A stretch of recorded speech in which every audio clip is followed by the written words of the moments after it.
इहैव तैर्जितः सर्गो येषां साम्ये स्थितं मनः निर्दोषं हि समं ब्रह्म तस्माद् ब्रह्मणि ते स्थिताः। इह एव तैः जितः सर्गः येषां साम्ये स्थितं मनः निर्दोषं हि समं ब्रह्म तस्मात् ब्रह्मणि ते स्थिताः। इहैव तैर्जितः सर्गो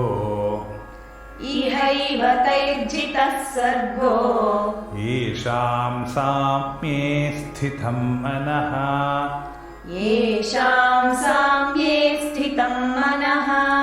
निर्दोषं हि समं ब्रह्म तस्माद् ब्रह्मणि ते स्थिताः।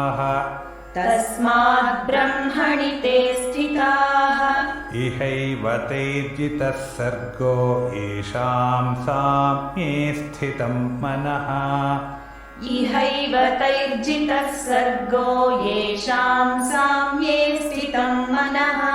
निर्दोषं हि समं ब्रह्म तस्माद् ब्रह्मणि ते स्थिताः।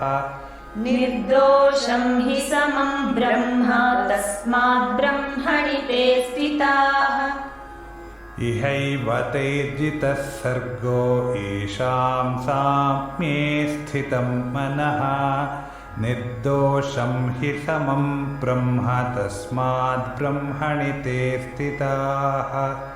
इहैव तैर्जितः सर्गो येषां साम्ये स्थितं मनः निर्दोषं हि समं ब्रह्म तस्माद् ब्रह्मणि ते स्थिताः।